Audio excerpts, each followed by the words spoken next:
안녕하십니까. 오늘은 연강으로 이번 시간에는 고열 중에 일어나는 면역 기전에 대한 두 번째를 이야기를 해드릴까 합니다. 지난 시간에 이제 innate immune system, adaptive immune system을 소개시켜드렸는데요. 이런 이야기입니다. innate라는 거는 어떤 거냐면은 본질적으로 타고나는 우리가 태어나면서부터 내재되어 있는 태어나면서부터 가지고 있는 면역 작용. 면역이라는 건 우리 몸을 지킨다는 뜻이죠.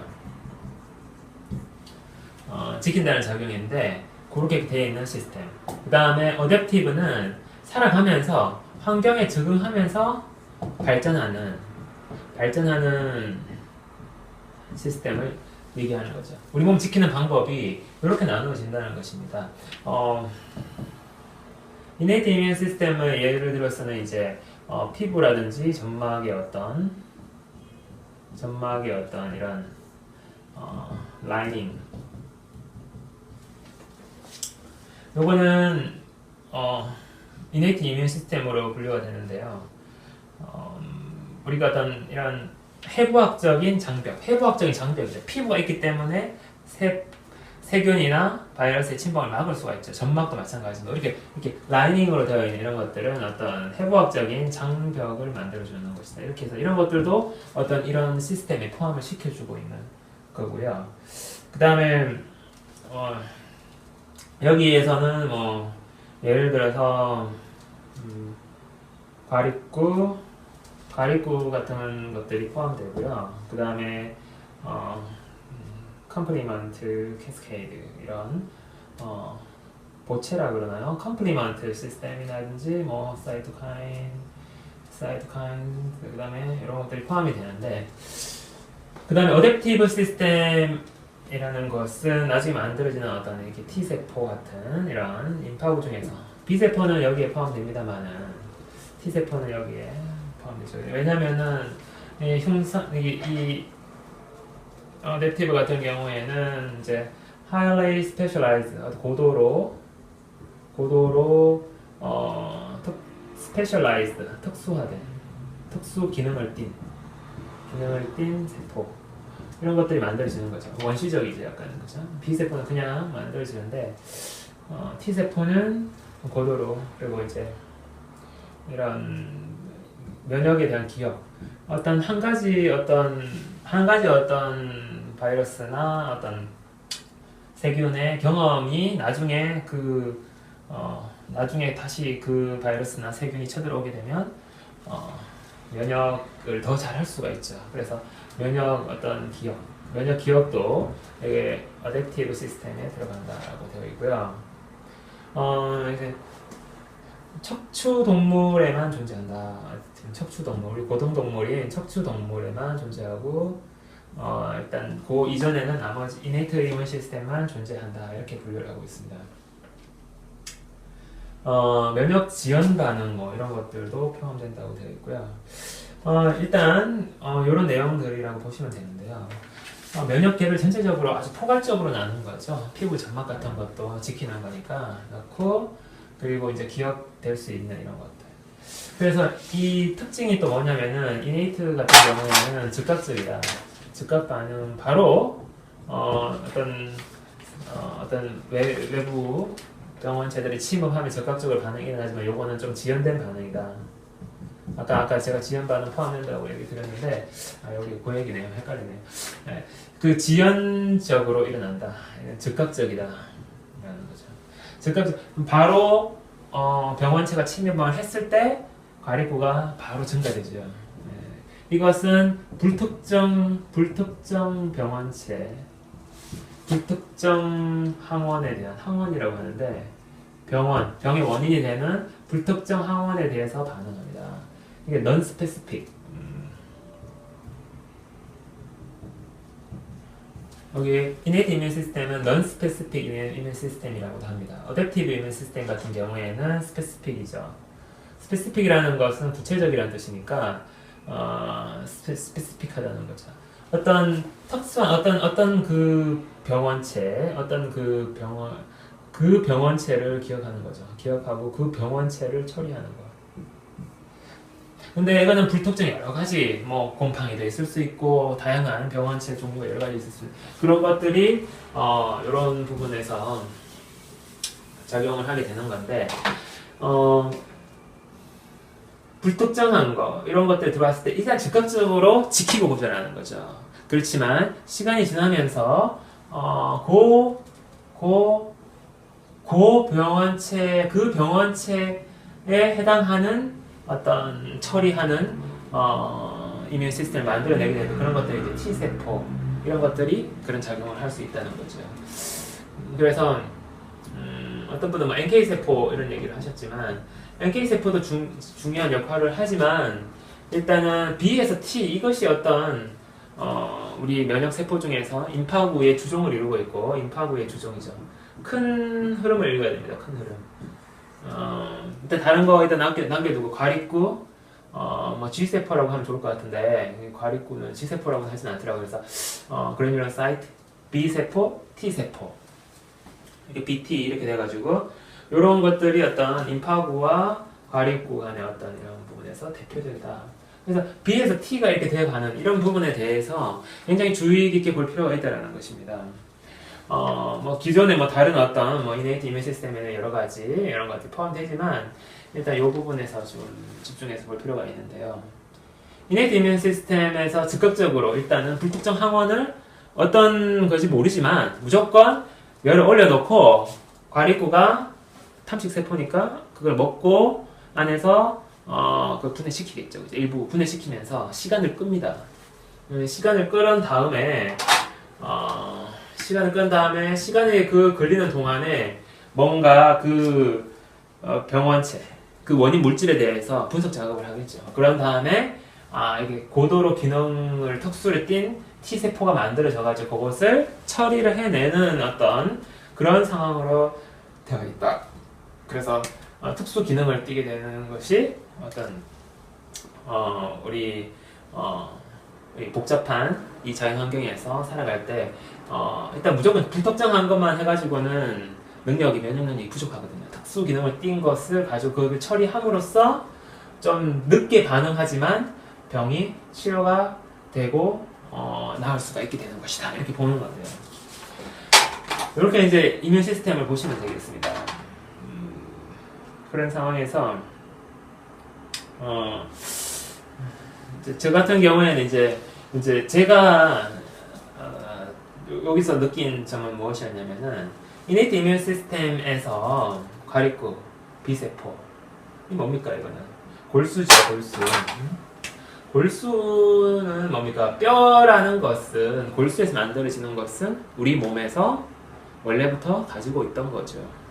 골수에서 만들어지는. 그러나 나중에 발달하는 건 무엇입니까? 뼈라는 것은 뭐 골수도 크기가 정해져 있지만 태어나면서도 골수가 있기 때문에 이런 세포들을 만들 수 있을 것입니다. 하지만 경험을 하면서 우리 성장하면서 발달하는 것은 무엇입니까?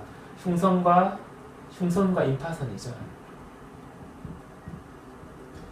지금까지 우리 의학계에서 면역적인 내용들에서 이네이트 이뮤 시스템에 대해서 뭐 컴플리먼트다 아니면은 체액성 면역이다 뭐 이런 내용들을 가지고 복잡하게 설명했지만 제가 볼 때 장기적인 관점에서 봤을 때는 이거는 골수에서 일어나는 현상이고 흉선과 임파선에서 이런 상황들이 일어난다라는 것입니다. T가 만들어지기 때문에 그렇죠. 그리고 이 부분에 저는 제가 본 개념이고요. 시간이 좀 걸리지만 더 특수한 기능을 띠게 된다 이런 얘기인데 우리가 여기서 중요한 개념이 우리 또 의학계에 밝혀지는 중요한 내용이 있습니다. 어떤 내용이냐면은 안티젠 프레젠테이션이라는 거죠. 안티젠 프레젠테이션.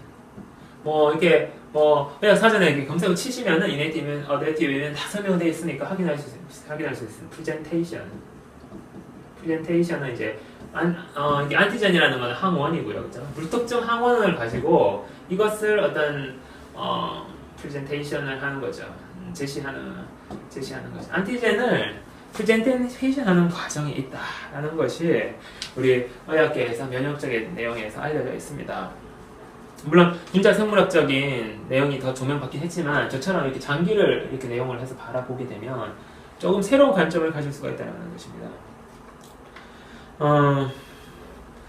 안티전 프레젠테이션이라는 것은 바로 이 특수 기능을 띠게 되는 방법인데요. 안티전을 이렇게 애를 하나 잡아가지고 이것들을 이렇게 이제 우리 몸에서 거기에 맞게끔 특수 기능을 뗀 걸 만들어낸다라는 뜻입니다. 그러니까 바로 여기서 불특정이 특정으로 바뀌는 어떤 면역 시스템의 어떤 이런 이네이트와 어댑티브의 어떤 면역 시스템을 이어주는 중간 역할을 하고 있다라는 것이죠. 이것이 바로 이네이트 이뮤 시스템은 고열을 일으키는 과립구에 의해서 이렇게 세포를 불특정 항원이 이제 더 이상 활발하게 되지 못하도록 막 억제를 하고 있지만 그 상황에서 시간을 벌면서 특수 기능을 있던 T세포를 만들어내려면 안티젠 프레젠테이션 과정을 거치게 되는데 저는 이것이 바로 고열 중에 일어난다라고 생각하게 되었습니다. 안티젠 프레젠테이션이라는 것에 대해서 좀 설명을 해드리면은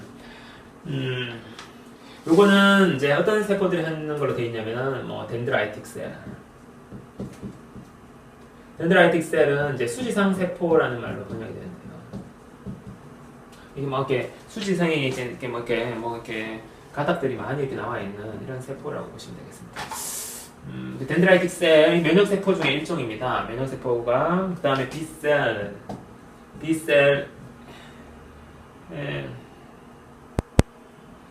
그리고 B셀의 어떤 안티젠 프레젠테이션입니다. 이것이 안티젠 프레젠테이션 하고 또 T 헬퍼 셀도 일어나는 것도 있거든요. T 헬퍼 셀. T 헬퍼 셀이라는 셀이 있는데 먼저 그걸 알기 전에 T 세포에 대해서 좀 알아보도록 하겠습니다. T 세포에는 어떤 세포들이 있냐면은 헬퍼 셀도 있고요.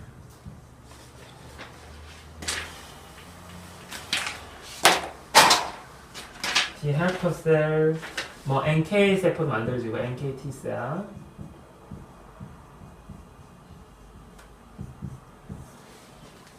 그다음에 메모리 셀도 있고요.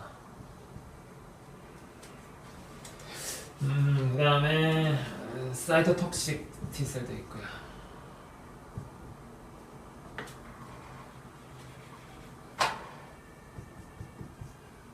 서프레서. 뭐 감마 델타 T 셀 같은 것도 있는데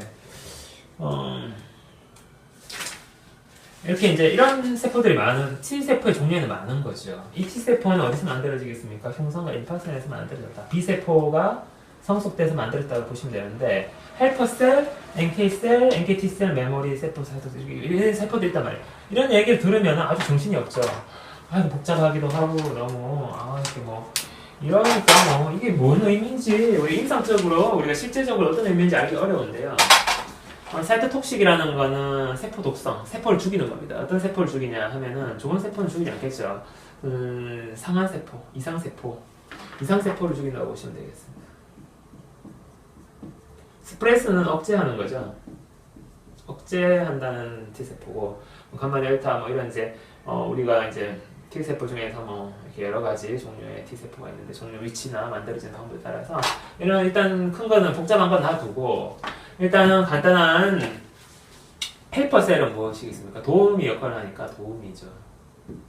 NKT는 뭐겠습니까? NKT는 NK세포인데 T에서 만들어진 NK니까 좀 평시적인 어떤 꾸준히 있는 NK는 꾸준히 존재하니까요. 평시에 메모리라는 건 뭐 기억이죠, 기억. 기억이라는 거는 언제 작용하겠습니까? 특수 기능을 띄고 다 처리한 다음에 마지막에 작용하겠죠. 그리고 마지막에 작용을 할 수 있다고 볼 수 있고 사이토톡식은 어떻게 됐습니까? 염증이 끝나고 나중에 세포, 이상세포를 처리해야지 될 거 아닙니까? 이상세포가 있을 땐 처리를 중간에도 물론 할 수 있지만 이상세포들 이제 뭐 염증에 의해서 이제 불탄 데서는 이제 잔해들 다 처리하고 암세포들 다 처리하고 나중에 어떻게 되겠습니까? 이제 그게 정상 조직으로 회복시켜야 되겠죠. 물론 장애가 남을 수도 있습니다만은 일단 회복시켜야 되겠죠. 근데 마지막에 작용할 가능성이 많다. 주로 작용하는 겁니다. 중간에는 물론 작용할 수 있지만 주로 마지막에 작용할 수 있다. 스프레스센 억제능을 처음에 아주 특수 기능을 띠기 전에는 병원체들을 잘 처리할 수가 없겠죠. 그러면은 처음에 작용해. 처음에 일단 억제시키고 가야 되겠습니다. 처음에. 도우미는 도와주니까 처음에 작용해야 될 것이고요. 이렇게 해서 T세포를 분류를 잘 해보면은, 우리가 의학적으로 알려진 T세포에 대해서 분류를 해보면은, 어떤 거는 처음, 어떤 거는 마지막에 한다는 거죠. NKT는 평시하기 때문에 별로 이제 어떤 면역의 어떤 흐름, 우리 치유의 치유의 흐름하고는 조금 일단 별개로 보고, 일단 기본 세포라고 볼 수 있겠습니다. 그러면 처음에 작용하는 것, 마지막에 작용하는 것. 우리가 흉선이 고열이 발달될 때 흉선이라는 데서 전기가 움직이지 않는 것은 아닙니다. 우리가 피가 공급되고 계속 움직이는데 처음에는 이런 작용을 하다가 헬퍼셀, 덴드라이티스 B셀에서 안티젠 프리덴테이션이 얘를 잡아서 한번 이렇게 보는 거예요. 병원체가 어떻게 생겼나, 어떤 놈인가 이렇게 보고 어떻게 하면 될까 이렇게 볼 때 B셀하고 T 헬퍼셀 간의 어떤 연계작용이 일어난다. 이렇게 알려져 있습니다. T헬퍼셀하고 연계작용. 그러면은 이 병원체를 일단 우리는 이 염증이라는 거는 병원체 중심적으로 많이 일어나니까요. 염증은 제가 병원체 없이 일어날 수 있다고 얘기하지만 일단 병원체가 이렇게 카운터 파트너, 어떤 상대자가 돼가지고 그거를 어떻게 이렇게 해서 이렇게 병을 열심히 일으키는 놈들은 병원체들이고 우리는 병원체를 죽임으로써 어떤 그런 것들을 극복하게 되는 건데 그런 덴드라이티스와 B셀 간의 이런 안티젠 프리데이테이션과 T셀 간의 어떤 연계를 이야기해 준 것이다. 그러면은 바로 이 작용이 어디에 일어난다고 보면 되겠습니까? 고열중에 일어나는 거죠. 그렇지만 고열이 저열이면 더 좋을 텐데 그렇지만 고열을 없애기 위해서 열을 완전히 낮추면 염증 메커니즘을 블로킹 시키는 우리 몸에서 염증 작용이 일어나는 걸 블로킹 시켜버리게 되겠죠. 그렇게 되면 열은 떨어지지만 많은 에너지를 빠르게 교환하면서 어떤 이런 활발한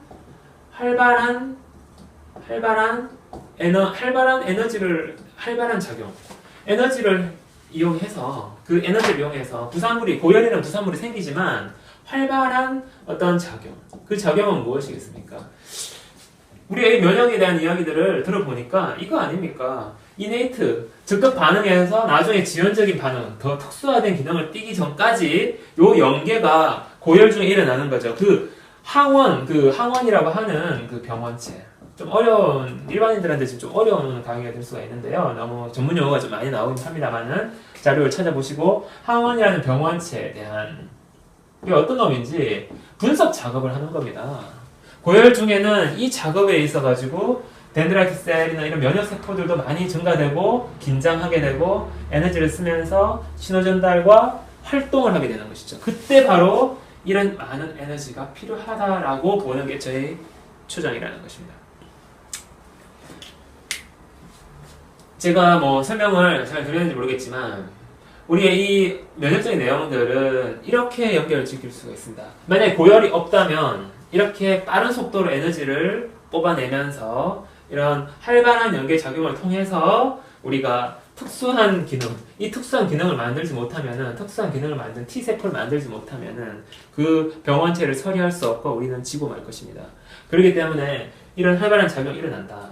그래서 결국에는 T세포가 이 고열 중에 저는 흉선이 처음에 이렇게 좀 작동하지만 나중에 이제 B세포 이렇게 해서 연계되고 이제 염증 작용이 이제 끝나고 이제 분석이 다 끝나서 특수 기능에 띈 것을 만들기 시작을 하면 이제 그 다음부터는 그 애들만 늘려가면 될 거 아닙니까? 특수한 기능의 T세포가 하나가 만들어지면은 그 다음부터는 그 모체를 통해서 딸세포들이 생겨나거든요.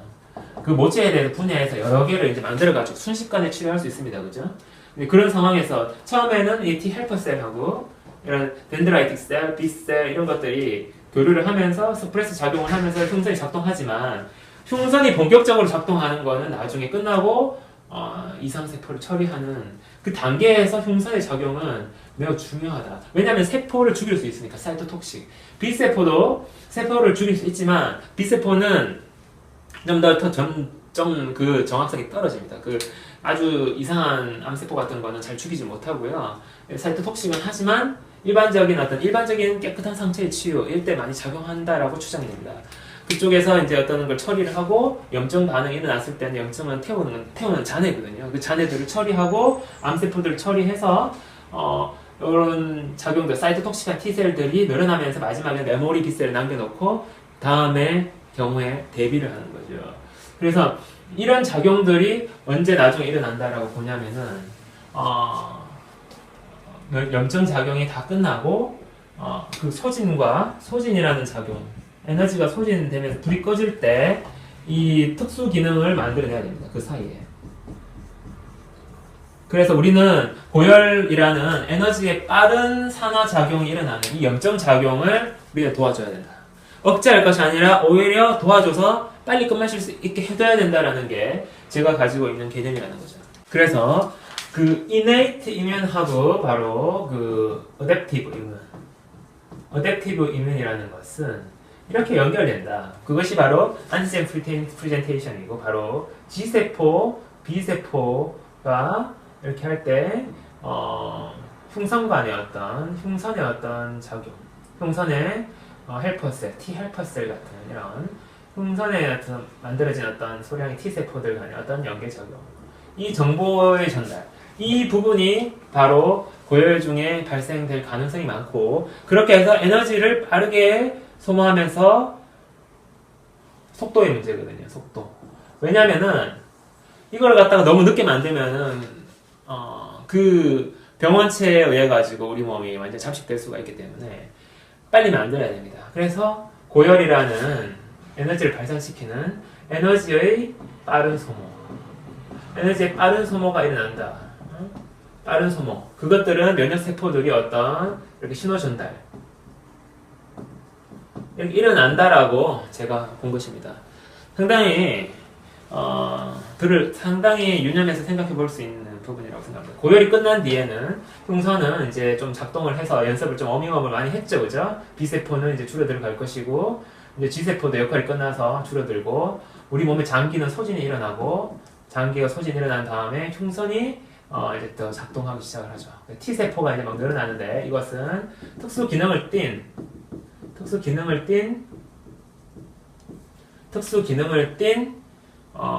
이제 딸세포들을 만들기 시작하는 거죠. 세포 분해를 일어나면서 흉선은 아주 바쁘게 움직이면서 이제 그것들을 가지고 온몸을 이제 점령하기 시작하는 거죠. 그리고 이제 뭐 배식세포 같은 이런 세포들도 작동을 하면서 어떤 치유와 회복을 도모하게 될 것이다라고 보는 겁니다. 이렇게 해서 지금 세포 처리라는 부분에 있어가지고 그 이상세포의 처리 이런 부분은 좀 그전에는 없던 개념인데요. 이상세포의 처리는 제가 이제 분란돼서는 이제 잔해, 그죠? 염증이 에너지를 빠르게 썼으니까 어떤 거니까 산화적 스트레스에 의해 가지고 손상된 세포가 생기거든요. 염증의 자리에는 손상 세포가 생깁니다. 에너지를 빠르게 소모하면 손상됩니다. 뭐 불이 났을 때 주변에 잔해가 남는 거랑 마찬가지라고 보시면 되는데, 에너지를 빠르게 쓰게 되면 산화적 스트레스에 의해서 손상돼서 그런 것들은 다 이제 처리해서 버려야 됩니다. 사이토톡식 T셀이 이런 역할을 한다는 거죠. 암세포도 마찬가지입니다. 이상 조직이죠. 이상 조직도 암세포들도 우리가 이게 필요 없는 상황이 되면 필요에 의해서 만들어진 많은 비플에서 말씀드렸죠. 암 조직도 이제는 필요 없는 상황이 되면은 이런 것들을 처리해서 없애야 되죠. 그래서 이런 손상에 대한 부분, 이런 부분들이 이상세포 처리의 개념은 제가 여기서 이제 또 다리를 놓은 건데요. 이상세포의 처리가 이루어질 수 있다. 그래서 이제 대식세포들도 이제 다시 이제 상처를 봉합하게 될 것입니다. 예. 그래서 그 자리를 이제 회복하게 되겠죠. 이런 상황으로 된다라고 보는 거죠. 고열이 끝난 뒤 흉선은 우리 사람은 어떻습니까? 고열이 끝난 다음에는 잠을 자죠. 배가 고프니까 먹어야 될 것 같지만 그렇지 않습니다. 잠을 잡니다. 잠을 자는 동안에 T세포가 늘어나죠. 흉선의 T세포입니다.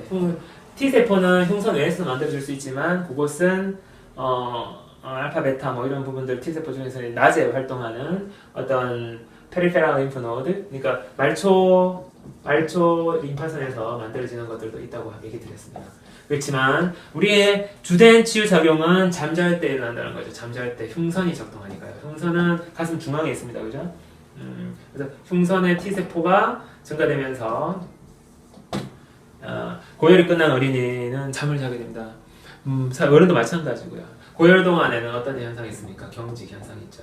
경직이라는 것은 우리 몸에 이것들이 이렇게 막 계속 누워서 있는데 막 힘을 주고 있는 것 같아요. 근육들이 막 수축이 일어납니다. 근육들이 수축이 일어납니다. 그렇지만 그런 수축들이 이렇게 막 해서 막 수축된다고 해서 막 이렇게 움직이는 건 아니고 가만히 있는 상태에서 일어나는 거죠. 뭡니까? 등장성 수축이죠. 우리가 근육 수축을 배울 때 이런 두 가지를 배우는데 등장성 수축이냐 등역성 수축이냐 뭐 이렇게 해서 힘은 동일함이지만 이렇게 움직이는 게 있고 몸은 가만히 있는 상황에서 힘을 주고 있는 게 있죠. 어떤 현상이 일어나겠습니까? 몸에는 젖산이 축적될 것입니다. 그죠? 우리가 에너지가 없다 그랬잖아요. 에너지가 없습니다. 다 소모하고 났는데 애들은 밥을 먹어야 되는데 밥을 안 먹습니다. 잠을 잡니다. 그죠? 잠을 한 4시간 정도 자더라고요. 흉선에 의해서 흉선이 쫙 증가되면서 근데 그때 혈당 공급은 누가 일어나겠습니까? 혈당 공급은 젖산 그때 근육에서 존재하는 쌓여있는 우리가 고열 중에 과립구가 많이 있을 때 이렇게 경직하면서 이거 무슨 작용에 의해서 일어납니까? 칼슘에 의해서 일어나죠. 칼슘을 뼈에서 방출이 되고 제가 저번 시간에 에너지원에서 칼슘에 의해서 칼슘이 많으니까 막 계속 이제 교감신경이 작동하고 그다음에 근육을 막 수축시키는 작용이 계속 일어납니다. 그래서 등장성 수축이 일어나서 근육에 쌓이는 젖산은 나중에 글루코네오제네시스라는 이런 과정으로 간에서 이루어지죠. 간에서 일어나면서 혈당을 공급하는 에너지원이 된다는 거죠. 그래서 가립구가 만들 이제 부교감 신경으로 몸은 전환이 일어나고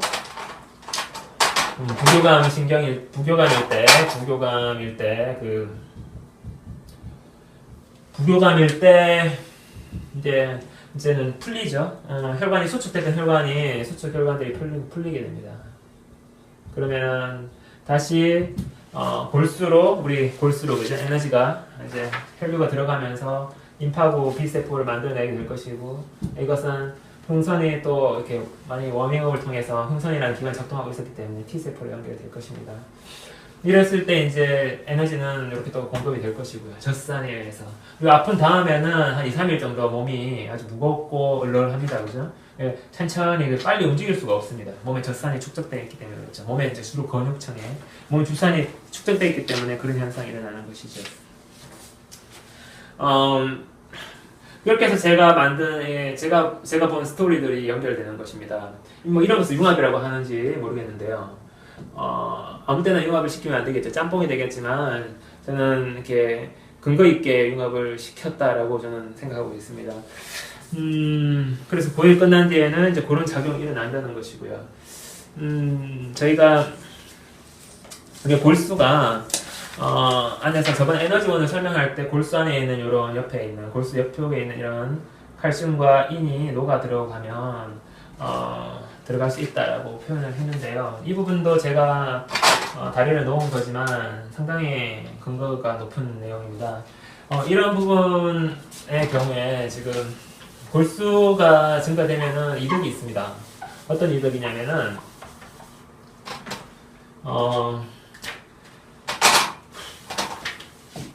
골수가 증가되면은 골수의 주변에 있는 칼슘이 녹아서 그렇게 되게 되면 골수가 좀 커지는 효과가 있습니다. 골수의 크기 증가가 있죠. 크기 증가되면은 안에 과립구를 생성할 수 있는 능력이 커지죠. 처음에 이런 부분을 많이 생각을 해봤습니다. 그래서 고열에 많은 과립구를 만들어내려면은 생산지가 좀 더 늘어나야 되는데 생산지가 이제 크기 증가는 이제 중간에 있는 칼슘하고 인 뼈의 어떤 일부가 뼈의 어떤 로스가 생긴다는 거죠. 이런 것들도 이제 우리가 관찰을 해보면 활력이 있는 상황에서 활력이 있을 때 뼈가 약해진다. 너무 일 많이 하다 보면 등골 휜다 그러잖아요. 등골 휘는 것처럼 뼈가 약해진다. 이런 막 어머님들 보면 대단하죠. 우리 부모님들이나 어머니들 보면은 뭘 다듬어도 아주 엄청난 양의 음식을 장만하시고 뭘 이렇게 일을 하시고 이렇게 하시죠. 그래서 골수 증가라는 것은 이 뼈와 뼈에서 칼슘과 이렇게 빠져나오게 되면은 골수가 증가되는 묘한 이득이 있고 가립골을 더 생성할 수 있다라고 이렇게 보여집니다. 요 이야기도 드리게 되겠고요. 이번에 이제 이렇게 얘기를 하는 것은 저희가 또 중요한 의미가 하나 있는 것이 어떤 의미가 있냐면 부교감의 작동 원리를 하나 더 찾아내는 결과를 얻게 되는 거죠. 부교감의 작동 원리. 부교감이라는 것은 임파구가 증가된다라고 보시면 되는데 부교감 작동 원리는 우리가 가립근의 작동 원리는 가립근은 어떻게 작동합니까? 그죠? 병원체에 침입이 있을 때 막 병원체가 찔러대면은 가립근은 증가하게 되죠. 그리고 우리가 의지신경, 능동신경이라고 하는 그 교감신경이 작동할 때 교감신경이 자극을 해가지고 교감신경 전달 물질들을 분배를 하면 가립근은 증가되게 됩니다. 그러나 근데 이제 부교감은 음식을 먹었을 때 배가 불러지면은 부교감, 잠도 오고 이렇게 피로가 일어나게 되죠. 그러면 피로나 잠이 오게 되는데 그뿐만이 아닙니다. 그러니까 이제 하나 더 알 수가 있는 거죠. 음식이 부교감 작동한다는 것도 이렇게 잘 명확하게 이렇게 잘 중요하게 설명되는 내용은 아닙니다. 근데 이제 결국에는 음식이라는 자극이 병원체가 자극을 하듯이 음식이라는 자극이 있을 때 부교감이 증가되는 것은 사실입니다. 그것은 그렇게 확인할 수가 있고요. 그 다음에 이제 소진에 의해서 부교감의 작동 원리 중에 하나가 소진인데 이 작동 원리를 하나 더 발견하게 되는 것이죠. 아주 상당히 놀라운 사실이 아닐 수가 없습니다. 부교감이라는 것이 우리는 지금까지 이제 밥만 먹고면 될 줄 알았는데 이 부교감이 소진이 될 때, 음식이 소진이 될 때, 음식을 먹었을 때도 음식이 가득 찼을 때도 부교감이 작동하지만 그것이 소진되었을 때 우리가 부교감이 작동할 수 있고 그것은 우리 몸을 치유할 수 있는 그것이 된다라는 것이죠. 저는 고열을 활용을 해서 우리가 고열 독감에서 일어나는 작용을 활용해서 만성염증과 암을 치료를 한다라고 제가 설명을 드렸는데요. 왜냐면은 고열 독감에서 제가 자연 치유를 그렇게 했더니 면역력이 많이 상승하더라. 비슷한 원리를 우리 만성염증과 암에도 적용해 볼 수 있지 않을까. 그것은 과립골을 전체적으로 전신적으로 컨트롤하는 내용이 될 것입니다. 그래서 이걸 생각해 봤더니 한번 해보겠습니다. 가립구의 증가되는 고열 독감에서는 어떻습니까? 많이 증가되겠죠. 만성열증에서는 어떤 부분적인 증가가 있을 것입니다. 그 다음에 자율신경을 봅시다. 자율신경에서는 아주 고열 독감에서는 아주 심각하게 교감이 일어나고 만암에서는 교감이 많이 일어나지만 에너지를 중간에 만성적인 거기 때문에 중간에 에너지를 습득하기 위해서 짧은 부교감이 있는 거죠. 그래서 에너지를 빨리 습득하고 에너지를 습득해서 활력이 전달되어야 되기 때문에 폭식으로 이어진다고 했습니다. 그죠? 폭식으로 이어졌을 때 소화불량이 일어나면서 소화불량이 일어날 때 소진이 안 되게 되죠. 소화불량이 일어나면은 소진이 되지 않습니다. 그래서 치유할 수 있는 어떤 부교감의 치유적 부교감이 상실이 일어나게 됩니다. 이것이 바로 우리가 암을 극복하지 못하고 만성염증은 커지다가 다시 보통 면역력은 다시 반등을 하기도 하니까요. 그때 반등했을 때 나을 수 있지만 암을 극복하지 못하고 죽을 수 있는 위험성이 높아진다는 것인데요. 대체로 고감이 증가된다고 볼 수 있습니다. 그리고 긴급성을 보게 되면 이거는 되게 급성으로 일어나지만 만성염증과 암은 만성적으로 꾸준히 일어나게 되죠. 이런 상황이 차이가 나게 되겠고요. 소진이라는 것이 일어나는가라고 봤을 때 여기 폭식을 해주면 소진이 안 되겠죠. 여기는 소진은 이게 소화가 스탑되고 이제 고열을 통해서 소진을 빠르게 일어나게 되겠죠. 그럼 여기서는 어떻게 해야 되겠습니까? 음식을 끊어줘야 되겠죠. 음식이 충족된 상태에서 단식에 들어가는 것을 얘기합니다. 건강한 임파구 일단은 만들어 놓고 폭식을 일단 자제하면서 음식의 영양소의 균형이 잘 맞춰진 상태에서 단식에 들어가게 되면은 활력이 있기 때문에 교감신경이 계속 작용하고 활력이 있기 때문에 소진에 이르게 됩니다. 그 다음에 근데 여기서 하나를 빠진 게 있죠. 어떤 겁니까? 바로 열입니다. 열은 많이 증가되는데 여기서는 열이 없죠. 그래서 우리는 여기서 무엇이 필요하다고 할 수 있겠습니까? 열이 필요하다. 열이 필요하면 뭔가 많은 면역력의 획득이 가능할 거라고 추정하게 될 수 있습니다. 단식과 열, 바로 이것이라는 것이죠. 이것이 바로 제가 만성염증을 제가 여러 번 치유했던, 그것도 뭐 대여섯 번 이상 치료를 했던, 생기고 치료하고 그런 했던 그 원리가 되겠습니다. 그래서 인위적인 열, 물론 호흡도 중요합니다만 산소를 받아들이는 호흡도 중요합니다. 인위적인 열이 되게 중요하다. 열이 필요하다. 바로 열 이 부분이었습니다. 제가 처음에 열을 적용한 것은 단식 후에 열을 적용한 것은 우연이었습니다만은 알고 봤더니 이제 이렇게 다 연결이 되어 있더라고요. 그래서 우연에 의해서 이제 이 열이 단식 후의 열이 어떤 이런 부분에서 굉장히 소진 후의 열이라는 것입니다. 근데 소진 후의 열인데 이제 임파구 같은 경우에는 이제 또 따뜻해야 되니까 따뜻한 데를 좋아하다 보니까 그런 것들하고 좀 약간 그런 점은 있지만 대체적으로 이 열이 뭔가에 작용을 할 것이라고 본 것이죠. 그리고 그것을 적용했는데 좋은 결과가 있었습니다. 일단은 이번 고열 중에 일어나는 면역기전은 이런 정도로 설명드릴 수 있겠고요. 오늘은 이제 여기까지 하도록 하겠습니다. 시청해주셔서 감사합니다.